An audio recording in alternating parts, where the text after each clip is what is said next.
কি খেলা খেলিছ দয়াল রে, খেলা বড়ই চমৎকার।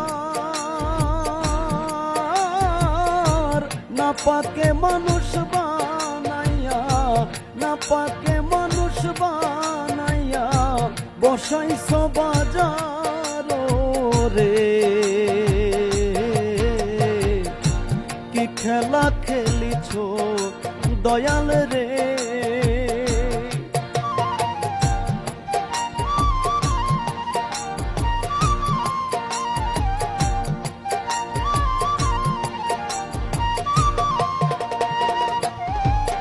তুমি কাউরে দিলা 10টা সন্তান, জায়গা সম্পদ নাই, আবার কাউরে দিলা কোটি টাকা, একটাও সন্তান নাই।